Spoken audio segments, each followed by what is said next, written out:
Varicose veins కి సరైన చికిత్స కోసం సంప్రదించండి ఎవిస్ హాస్పిటల్.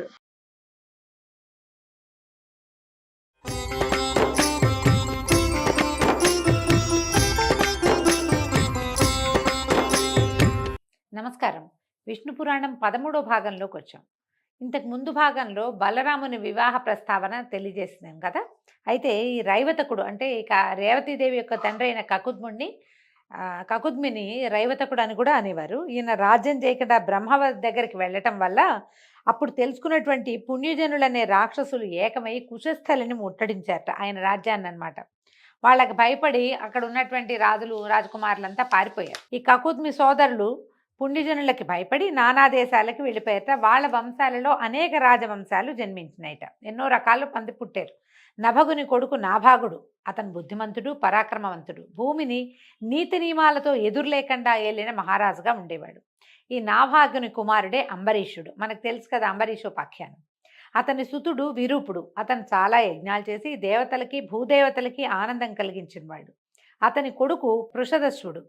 అతని కొడుకేమో రథీరథుడు. ఆ రాజు ఇతను రథీరథుడని వాడు ఉగ్రప్రతాపశాలిట, ధర్మకర్మరథుడు. అతని వంశీయులు అంగిరసులు అనే పేరుతోటి పుడమి నేలేరు. వాళ్ళ కులం వాళ్ళు ఇప్పటికీ కూడా ఉన్నారట. అంగిరస కులం వాళ్ళు చాలామంది ఉన్నారట.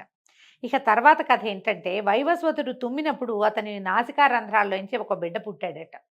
రంధ్రాల్లోంచి ఒక రకమైన జన్మ లభించింది అతనికి. ఇతని పేరు ఇక్ష్వాకుడు. ఇతని పేరే సూర్యవంశానికి వచ్చింది. ఈ ఇక్ష్వాకు మనకు తెలిసిందే కదా, రాముల వారి ఇక్ష్వాకు కులతిలక అని పాటలు కూడా ఉన్నాయి. ఆ ఇక్ష్వాకుకి ఎంతమంది కుమారులు? 100 మంది కుమారులట. కుక్షి, వికుక్షి, దుందుడు అనే ముగ్గురిని రాజసేవ యందు వినియోగించి అయోధ్యని రాజధానిగా తీసుకుని ఇక్ష్వాకుడు తండ్రిని మించిన ధార్మికుడయి అపర పరాక్రమంతో, ఎంతో అత్యద్భుతమైన పరాక్రమంతో భూమిని ఏలేడట ఆయన. ఈ ఇక్ష్వాకుడు ఒకసారి అష్టక శ్రాద్ధం అనే రకమైన పితృకర్మ చేయటానికి సంకల్పించి ఆ పితృకర్మలో మృగమాంసాన్ని పెడతారట. దానికోసం వికుక్షుని పంపించట. ఈ వికుక్ష ఏం చేసేట, అడవికి వెళ్ళి పలు రకాల మృగాల్ని చంపి అడవిలో తిరిగిన బడలికతోటి ఆకలి దప్పులతో బాధపడుతూ ఒక చెట్టు కిందకి చేరి తను సంహరించిన మృగాలలో నుంచి ఒక చెవులపల్లి మాంసాన్ని కొంచెం భక్షించాడట. కొద్దిగా తిని అది తీసుకొచ్చి తండ్రికి అప్పచెప్పాడట. అయితే ఏమైంది, ఈ కులగురువైన వశిష్ఠుడు, రాముల వారికి కులగురు వశిష్ఠుడు, ఈయన ముందు నుంచి ఉన్నాడు. ఇక్ష్వాకు కాలం నుంచే వశిష్ఠ మహర్షి ఉన్నాడు. ఈయన బ్రహ్మమానస పుత్రుడు అవటం వల్ల ఆయనకి దీర్ఘ జన్మ కలిగిన వాడనమాట. అది అశుచిగా భావించి ఏం చెప్పాడట, రాజా నీ కొడుకు అడవిలో తిరిగి మృగాలన్నిటికి చంపి చెవులపిల్లి మాంసాన్ని తిన్నాడు, అది మిగిలింది తెచ్చి నీకు ఇచ్చాడు, ఎంగిలి పదార్థాన్ని పితృకర్మకి ఉపయోగించకూడదు కదా, మరి నువ్వు చూడు ఇది అశుచి అనేది ఎట్లా ఉపయోగపడిస్తావు అని కేకలేశాడు. అది విన్న తర్వాత ఇక్ష్వాకుడు కోపించి కొడుక్కి చీవాట్లు పెట్టి తనే అడవికి వెళ్ళి మృగాల్ని చంపి మాంసం తెచ్చి వశిష్ఠాదుల మెప్పుతోటి ఒక పితృక్రియ, ఇదేదో ప్రత్యేకమైన క్రియ అండి. సాధారణంగా మాంసం తింటారు అలా చెప్పలేం మనం. వీళ్ళు ప్రత్యేకంగా కొన్ని విధులలో మాత్రమే ఇది జరిగేదట. కృతయుగం నాటి గాథ కాబట్టి దీని మీద మనం లాజిక్ తోటి మాట్లాడకపోవటమే మంచిది. అయితే ఈ శశమాంస భక్షకుడైనటువంటి వికుక్షుని శశాదుడు అనే పేరుతోటి పిలిచేవాళ్ళట. తండ్రి తర్వాత పరిపాలకుడై ధర్మ మార్గాన ఏలుబడి సాగించాడు. అశ్వమేధ యాగాలు నిరాటంకంగా చేశాడు. శత్రువన్న వాడిని నామరూపాలతో కూడా ఉంచలేదట. అట్లా విరాజిల్లి పురంజయుడు అనేటువంటి తన కొడుక్కి పట్టం కట్టి ఆయన తపశ్చర్యకి వెళ్ళిపోయాడు. మనం ఈ రాజుల గాథల్లో ఇదొక విచిత్రమైన విషయం చూస్తామండి. వీళ్ళు ఎంత బలము, పరాక్రమము, శౌర్యము ఎంత చూపిస్తారో, ఎన్ని రకాల యుద్ధాలు చేస్తారో, ఎంత రాజ్య వ్యాప్తి చేస్తారో, ఎన్ని యజ్ఞాలు హోమాలు చేస్తారో. ఒకే ఒక్క రోజుతోటి కుమారుడికి పట్టాభిషేకం చేయటం, మర్నాడు నారబట్టలు కట్టుకుని వెళ్ళిపోతారండి. నిన్నటి దాకా అంత తీవ్రమైన అధికార దాహంతో ఉన్నట్టుగా ఉన్నవాళ్ళు ఒక్క రోజులో వాళ్ళ ప్రవృత్తిని మార్చేసుకుంటారు. సంసార లంపటాన్ని వదిలిపెట్టేయగలుగుతారు. ఈ రకమైన డిటాచ్మెంట్ తెలుసుకోవటం కోసమే మనం పురాణాలు వినాలి. పురంజయుడు ఎలాంటి కష్ట నష్టాలు లేని విశిష్ట ధర్మ మార్గాన దొరతనాన్ని చెల్లించాడు. ఆ కాలంలో సురులకి అసురులకి ఘోరమైన యుద్ధం జరిగిందట, దేవతలకి రాక్షసులకి. ఈ సురులు అంటే దేవతలు అసురుల ధాటికి ఆగలేక వైకుంఠానికి వెళ్ళిపోయారట. విష్ణువుని దర్శించి శిరస్సులు వంచి నమస్కారాలు చేసి, రాక్షసుల వల్ల నానాబాధలు పడుతున్నాం తండ్రి, వాళ్ళు మమ్మల్ని చావుగొట్టి చెవులు మూసారు, మామూలుగా లేదు, మేము పారిపోయాము మా ఇళ్ళు వాకిళ్ళు వదిలిపెట్టి అని పదే పదే గోడు వెళ్ళబోసుకున్నారు. ఆయన ఏమన్నట్ట, ఇవి విరాచి విచారించి నాయనా ఆలోచించకండి. నా అంశతో తేజస్సుతో విరాజిల్లుతున్న రాజు పురంజేయుడు. వెళ్ళి అతని సహాయాన్ని కోరండి. నా క్షేమం కోరి అదే మీకోసం ఆ రాజు ఈ రాక్షసులందరినీ ఖండిస్తాడు వెళ్ళండి అని చెప్తే వీళ్ళేం చేశారట, ఈ సాకేతపురానికి వచ్చి పురంజయుడిని చూసి, రాజా రాక్షసులతో పోరు నిలవలేక వైకుంఠానికి వెళ్తే విష్ణుమూర్తిని ప్రార్థిస్తే ఆయనేమో నీ దగ్గరికి వెళ్ళమన్నాడు. నీ సహాయమే మాకు క్షేమంకరం అని చెప్పాడు. మాకు అభయం ఇచ్చి మా స్థానాలు మాకు వచ్చేలాగా చెయ్యి అని ప్రార్థించారట. ఇప్పుడు ఈయనకి ఒక విచిత్రమైన నిర్ణయానికి వచ్చాడు పురంజయుడు. అయితే ఈ 100 యజ్ఞాలు నిరాటంకంగా చేసి ముజ్జగాలకి దొర అయిన ఈ ఇంద్రుడు ఎవరైతే ఉన్నాడో ఇతను గనక వృషభం అయితే, ఈ ఎద్దు అయితే అతని మూపు మీద నేను కూర్చుని రాక్షసులను ఎదిరించి నిర్మూలించి మీకు గెలుపు కలిగిస్తానన్నాడు. అనగానే సరేనని ఒప్పుకున్నారట. శివుడు ముందు నందిలాగా, రాజు ముందు ఇంద్రుడు వృషభంగా నుంచున్నట్ట. ఇతను ఏం చేశాడు, ఈ రాజు పురంజయుడు మహావిష్ణువుని మనసా భజించి ఆ వృషభాగకుత్సుడై యుద్ధానికి వెళ్ళి అసురులను చెండాడి వేల్పులకి గెలుపుతో పాటు పరమానందాన్ని కలిగించాడు. అందుకని కకుది తిష్టతీతి కకుత్స్థ అని ఒక ఇది చెప్తారండి విగ్రహవాక్యం. కకుత్సుడు ఈయన పేరు అదనమాట. కకుత్ అంటే ఈ ఎద్దు యొక్క మూపు, ఆ మూపు మీద కూర్చుని ఉన్నవాడు కాబట్టి ఇతన్ని కకుస్థుడు అనే పేరు కలిగిన వాడు అయ్యాడు. కాకుస్థుడు అతని కుమారుడి పేరు. ఈ కకుస్థుని కొడుకు వేణుడు, అతని కొడుకు పృథువు, పృథువు యొక్క కొడుకు విశ్వగుడు, అతని కొడుకు పృథుయశుడు, ఆ రాజు కొడుకు చంద్రుడు, చంద్రుని యొక్క కుమారుడు యవనాశ్వుడు, అతని కొడుకు శ్రావస్తి చాలా గొప్పవాడు. అతని పేరు మీదే శ్రావస్తి అనే ఒక నగరాన్ని కూడా నిర్మించారు. శ్రావస్తి కొడుకు బృహదశ్వుడు, అతని కొడుకు పేరు కువలయాశ్వుడు. ఈ కువలయాశ్వుడు అనేవాడు శ్రీహరి కృపతోటి ఎదురులేని రాజుగా పేరు పొందాడట. అయితే దొందుడు అనేవాడు ఉదంకుడు అనే ముని శాపం వల్ల రాక్షసుడయి ఈ లోకానికి చీకాకు కలిగిస్తూ ఉంటే మునులు వచ్చి కువలయాశ్వుడికి చెప్పారట. అయితే ఈ కువలయాశ్వుడు ఏం చేశాడు, అసంఖ్యాకమైన సేనతో వెళ్ళి దుందుణ్ణి, వాడి బలగాన్ని, వాడి కుమారులను కూడా హతమార్చాడు. అయితే వాళ్లలో దృఢాశ్వుడు, చంద్రాశ్వుడు, కపిలాశ్వుడు అని 3 కుమారులు మాత్రం జీవించున్నారట. మిగిలినందరినీ చంపేశాడు. కువలయాశ్వునికి దుందుని పరిమార్చగలిగిన శక్తి విష్ణు ప్రభావం కలిగింది. అందుకని ఇతని పేరు దుందుమారుడు అనే పేరు వచ్చిందట. ఈ దుందుమారుడు అనే పేరు మనం కథల్లో చదువుతాం, అక్కడక్కడ కనపడుతుంది. ఈ దృఢాశ్వుని కొడుకు హర్యశ్వుడు, అతని కొడుకు నికుంభుడు ఐశ్వర్యానికి విజయలక్ష్మికి ఆశ్రయంగా ఉండేవాడు. చాలా సంపాదించాడట అతని కొడుకు అహిపశ్వుడు, వాడి కొడుకు కృతాశ్వుడు, వాని కొడుకు ప్రసేనజిత్తు, వాని కొడుకు యువనాశ్వుడు. అతను ధర్మశీలుడుగా చాలా ప్రసిద్ధి పొందాడు. మధ్య మధ్యలో చూడండి ఒక్కొక్కళ్ళు ధర్మశీలుడుగా, ఐశ్వర్యవంతులుగా, శౌర్య ప్రతాపాలకి ఆటపట్టుగా ఉన్నవాళ్ళు ప్రత్యేకంగా చెప్తున్నారు. అయితే ఇతనికి యువనాశ్వుడికి సంతానం లేదట చాలా కాలం. ఒకసారి ఏమనుకున్నాడంటే, ఏ కొరత లేని ఐశ్వర్యంతో ఇవి అన్నీ ఉన్నాయి, నాకు కొరత లేదు ఐశ్వర్యానికి, శత్రువుల్ని అడవులకి కొండలకి పంపించాం, ముల్లోకాల్లోనూ కీర్తి చంద్రికలు వ్యాపింపజేశాము, ఇవన్నీ ఎందుకు, సంతానం లేదు, మన పై తరాల వాళ్ళందరికీ ఒక్కొక్కడు ఇద్దరిద్దరు ముగ్గురు సంతానంగా కలిగి భూమిని ఏలి తాత తండ్రుల పేరు నిలబెట్టి వాళ్ళకి ఏదో నీళ్లు వదిలిపెట్టి ఏదో ఒకటి చేశారు. నేను ఇలా ఏమీ లేదు, ఇప్పుడు సంతానం కలక్కపోతే ఏంటి లోకులు హీనంగా చూస్తారు, లక్ష్య పెట్టరు, వాళ్ళకి పుణ్యగతులు ఉండవు. అడవి మృగమయం పుట్టడం కన్నా బిడ్డలు లేనివాడు బతుకు ఇంకా నీచమైన బతుకు. సంతానం లేకపోతే తాతలు తండ్రులు పితృలోకాల్లో మన కోసం ఏడుస్తూ ఉంటారు, వీళ్ళ వల్ల మాకు సంతానం కలగలేదు, మాకు నీళ్ళు వదిలేవాళ్ళు లేరని. అందుకని ఇలా ఆలోచించి యువనాశ్రుడు అనేవాడు ఏం చేశాడట, రాజభారం మొత్తాన్ని మంత్రులకు అప్పచెప్పేసి భార్యాసహితుడై అడవికి వెళ్ళిపోయాడట. చాలామంది మునులు అతన్ని చూశారు, ఏమిటి ఇతను ఇట్లా ఎందుకు రాజు ఇట్లా వచ్చాడని. కొంతమంది జాలిపడి పలకరించారు, రాజా సర్వం విడిచి ఇలా అడవికి వచ్చి కొడుకు కోసం మలమలమాడుతూ తపస్సు చేయటం ఎందుకు, ప్రార్థనలతోటి దేవతల్ని వేడటం నిష్ఫలం నాయన, మేము నీ కొడుకు కనగాలని వైష్ణవమైన యజ్ఞం చేస్తాం, తప్పకుండా నీకు శుభలక్షణ లక్షితుడైన కుమారుడు కలుగుతాడని నచ్చజెప్పి పుత్రకామేష్టి చేయించారట. సమాప్తి అయిపోయింది. యాగం అయిపోయాక మంత్రపూతమైన నీరు ఒక పాత్రలో పెట్టి దాన్ని వేదిక మీద పెట్టారట.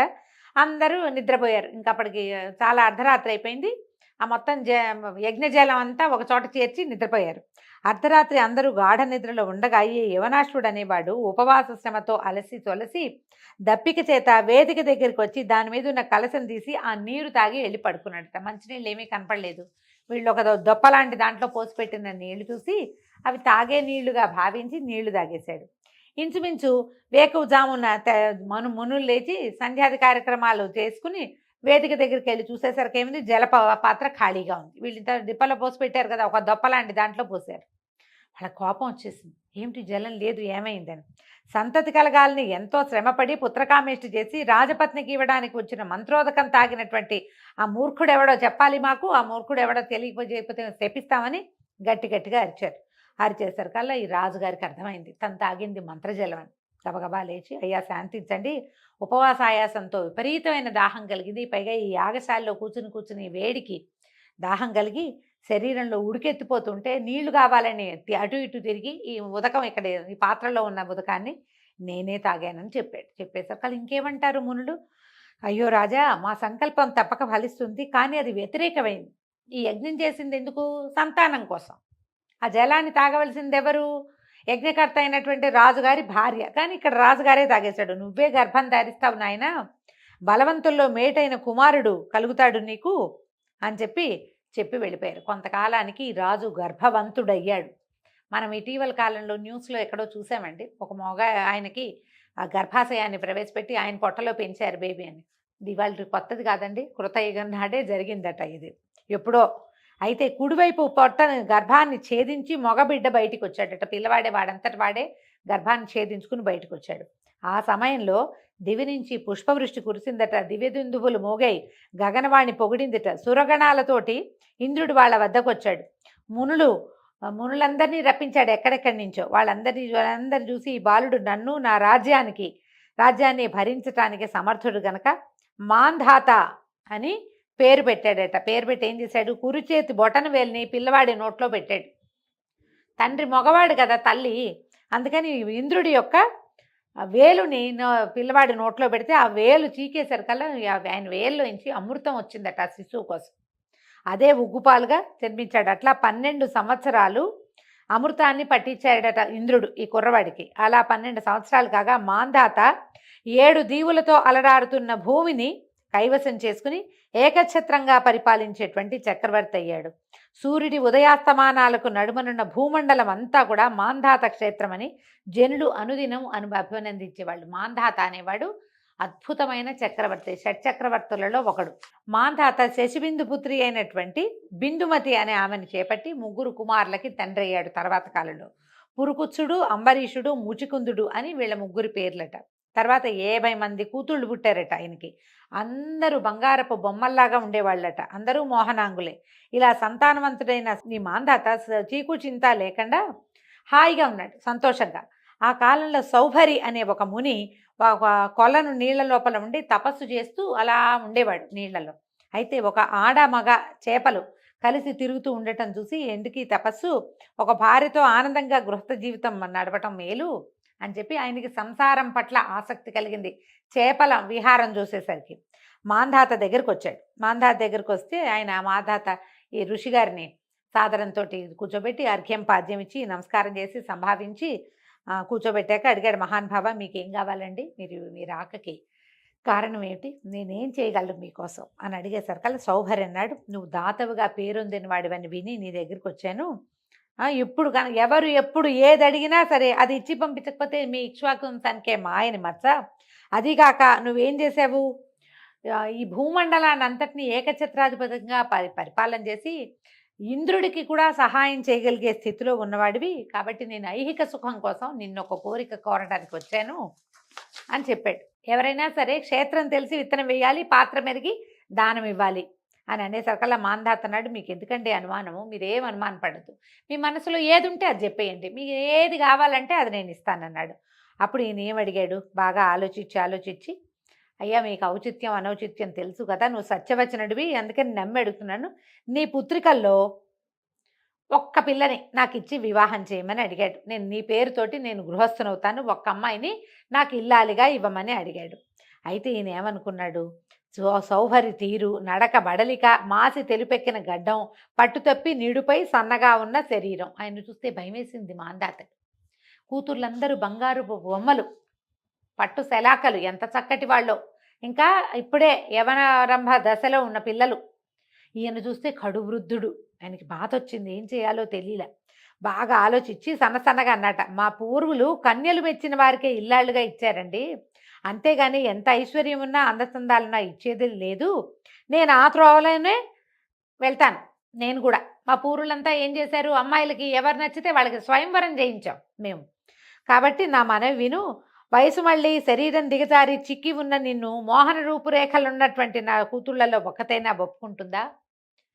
మరి పిల్లకి నచ్చకుండా నేను ఎట్టా పెళ్లి చేయను నాయనా అని అడిగాడు. అడిగితే సావుభరి అన్నాడు, మా రాజా మంచి మాట అన్నావు. సరే నిజమే నువ్వన్నట్టే, నాకు ఆరోగ్యం లేదు, అందం లేదు, యవనం లేదు, వృద్ధాప్య దశలో ఉన్నాను. సరే నా మాట విను, నన్ను నీ కూతుళ్ళన్న చోటికి తీసుకెళ్ళు. వాళ్ళల్లో నన్ను ఎవ్వరు ఇష్టపడితే వాళ్ళకి ఇచ్చి పెళ్లి చేయి. ఇష్టపడకపోతే నువ్వన్నట్టే నా దారి నేను పోతానన్నాడు. అనగానే రాజు ఇంకా ఏం మాట్లాడాలో తెలియలే. ఈయనేమంటే ఆయనకి ఇంకా ఆశ ఉంది ముసలాయనకి పాపం. కడువృద్ధుడుగా ఉన్న సౌభరికి ఇంకా ఆశ ఉంది ఎంతో కొంత. సరే ఏం చేశాడు, ఇక అంతఃపుర కాపరిగా ఉన్న వాడిని ఒకరిని పిలిచి రప్పించి, ఈ మునీంద్రుణ్ణి అమ్మాయిలున్న చోటికి తీసుకెళ్ళు. వాళ్ళలో అమ్మాయిల్లో ఏ ఒక్కతే అయినా ఈయన్ను చూసి ఇష్టపడితే ఇద్దరికి పెళ్లి చేస్తాను అని చెప్పాడు. అయితే ఈ కాపరి ఏం చేశాడట, వాళ్ళు కన్యాకామణులు ఉన్నటువంటి అంతఃపురానికి ఈ సౌభరిని తీసుకుపోయాడు. అక్కడికి వెళ్ళంగానే సౌభరి నరసురగణాల్లో ఏ ఒక్కరికి లేని అందచందాల రూపుతోటి మారిపోయాడట. అంతఃపుర రక్షకుడు అమ్మాయిలందరినీ పిలిచి, చూడండి ఈ ముసలి తాపసుని మీ వద్దకి మీ నాన్నగారు పంపిస్తే నేను తీసుకొచ్చానమ్మా, మీలో ఒకరిని ఈయనకి భారీగా ఇస్తానంటున్నాడు, ఎవరు ఇష్టపడితే వాళ్ళకిచ్చి పెళ్లి చేస్తాడమ్మా చూడండి అన్నాడు. అనేసరికల్లా ఈ సుందరాంగుల అమ్మాయిలంతా ఈ సౌభరిని చూసి మురిసిపోయారు. నేనంటే నేను, నన్నంటే నన్ను అని ఒకరిని మించి ఒకళ్ళు వాదులాడడం మొదలుపెట్టారట. ఈ కాపరి పరిగెత్తుకుంటూ రాజుగారి దగ్గరకు వచ్చాడు. ప్రభు, నీ కుమార్తెలందరూ ఆ మునిని చూసి ఒకరితో ఒకరు వాదిస్తున్నారు, నేనంటే నేననేసరికల్లా ఈయన ఆశ్చర్యపోయాడట. మాంధాత కడువృద్ధుడైన సౌభరి కన్యకలని ఎట్లా మోహింపజేశాడు, ఆయన తపశ్చర్య ఏమిటి, ఆయన తపశ్శక్తి ఏమిటి అని ఆశ్చర్యపోయి అబ్బురపడి ఏం చేశాడట, శుభముహూర్తంలో 50 మంది కూతుళ్ళని ఈ సౌభరి మహామునికిచ్చి వివాహం జరిపించేశాడు. సమృద్ధిగా వస్త్రాదులు అన్నీ దానాదులు ఇచ్చి అనేక సువర్ణమయాలైనటువంటి బళ్ళు, ఇళ్ళు, గోపురాలు ఎన్నో ఇచ్చి మహర్షి వెనక పంపించాడు. అయితే ఈయన ఏం చేశాడట, భార్యలతోటి తన ఆశ్రమానికి వచ్చేసి దేవశిల్పైన విశ్వకర్మను తలుచుకున్నట్ట. ఆయనకి ఏం చెప్పాడు, నేను గృహస్థనయ్యాను, నా భార్యలందరూ మహారాజ పుత్రికలు, దివ్యభోగానుభవం కలిగిన వాళ్ళు, వాళ్ళకి నివసించదగిన రత్నాలు పొదిగిన బంగారు గోడలతోటి మేడల్ని నిర్మించమన్నాడు. అన్న మరుక్షణం విశ్వకర్మ దివ్యమైన భవనాలు, వాటిలో హంసతూలిక తల్పాలు, నిలువుటద్దాలు, పెరళ్లలో పువ్వుల తోటలు, నడబావులు సర్వసమృద్ధిగా రూపొందించి మునికి అప్పచెప్పాడు. సరే సౌభరి పరమ సంతోషంతో తన 50 మంది భార్యల్ని ఆ 50 భవనాల్లోకి ప్రవేశపెట్టాడట. మరి వాళ్ళకి పనివాళ్ళు కావాలి, రాజకుమార్తెలు ఒంటరిగా ఉండగలిగిన వాళ్ళు కాదు. అయితే ఈ పనివాళ్ళుగా వీళ్ళకి చెలికెత్తెలుగా అప్సరసల్ని తన తపశ్శక్తితోటి రావించి భార్యలకి సేవికలుగా నియమించాడు. వాళ్ళకి తగిన అమూల్యమైన ఆభరణాలు కానుగ్గా ఇచ్చాడు. షడ్రసోపేతమైన ఆహార పదార్థాలు ఏ పూట కాపూట పుట్టిస్తూ భార్యలతో ఆరగిస్తూ ఆనందిస్తూ సంతోషంగా కాలం గడుపుతున్నట్ట. అక్కడ మాంధాత మహారాజు ఏమనుకుంటాట, కందమూలాలు కాయలు పళ్ళు తింటూ ఆకలితోటి నలుగుతూ ఒడలు జారి ఉన్న తపస్వికి కుసుమ సుకుమార మూర్తులను ఇష్టభోజనాలతో పుష్టిగా ఉన్న వారి కూతుళ్ళని, నా కూతుళ్ళని ఇల్లాళ్ళుగా ఇచ్చాను, వాళ్ళ స్థితి ఎట్లా ఉందోనని భార్యతో కలిసి కొంతమంది పెద్దవాళ్ళతో కలిసి సౌభరి ఉన్న అడవికి వెళ్ళాడట. అక్కడ చూస్తే ఆశ్చర్యపోయేట. దివ్యరత్న స్థగిత కాంచన భవనాలు, విరబూసిన పూదీకలతో, ఆరపండిన పండ్లతో, కోకిలల కలకలారావాలతో, నెమళ్ల క్రేంకారాలతో, కనుల పండువుగా వీణులు విందుగా ఉన్న తోటల్లో, నవవికసిత పద్మాలతో, బొయ్యారపు నడకల రాయించలతో, చూడముచ్చటగా ఉన్న జలాశయాలు, ధనధాన్య సమృద్ధితో పరమానందమూర్తులైన 4 వర్ణాల వారి నివాసాలు, దివ్యమంగళ వాద్యాలతో అమరగీతాలు కలదైనటువంటి త్రిభువన లక్ష్మికి కాపురమై ఉన్న సౌభరిపురం కనిపించింది. ఈయన ఏం చేశాడు, 50 మంది భార్యల కోసము అన్ని వర్ణాల వాళ్ళని సృష్టించి పెట్టాడు. దాన్ని చూడంగానే ఈయనకి ఆశ్చర్యం వేసిందట. ఇదేమిటి, ఇక్కడ ఊరే లేదు, ఇదేదో ఇంద్రపురిని తలదన్నే లాంటి వైభవంతో ఇంత పెద్ద నగరం ఎట్లా వచ్చింది, దేవతా సృష్టిలాగా ఉంది, ఎవరు ఏమిటి అని లోపలికి తెలుసుకుని ఆశ్చర్యపోయాడట. సౌభరి తపశక్తితో ఏర్పడిన పురం ఇది. అలా వెళ్ళి అల్లుడిని చూసి నమస్కరించి ఆయన సూచనను అనుసరించి సముచితమైన ఆసనం మీద కూర్చున్నాడు. సంతోషించాడనమాట ఆయన. అన్ని రకాల కుశల ప్రశ్నలు అయ్యాక మా అమ్మాయిలను చూస్తానండి అని అడిగితే, ఓహో లక్షణంగా వెళ్ళండి, వేరువేరు మేడల్లో ఉన్నారని చిరునవ్వుతో చెప్పాడట సౌభరి. ఇక ఆయన ఒక్కొక్క మేడలోకి వెళ్ళి ఒక్కో కూతుర్ని చూసి ఎంత ఆశ్చర్యపడావు. తనకి పట్టపురాణికి అంటే భూమండలానికి రాజైన తన దగ్గర కంటే తన కూతుళ్ళు ఇక్కడ మహావైభవంతో విలాసంతోటి ఉన్నారని ఎంత ఆశ్చర్యపోయారో. సరే తీసుకెళ్ళి పెద్ద కూతురి దగ్గరికి వెళ్తే ఆ అమ్మాయి ఇట్లా ఉయ్యాల్లో బంగారపు ఉయ్యాలలో ఊగుతోందట. తండ్రిని చూసి పరిగెత్తుకొచ్చిందట. తన కేళి సౌధానికి తీసుకుపోయింది. యోగక్షేమాలు అడిగింది.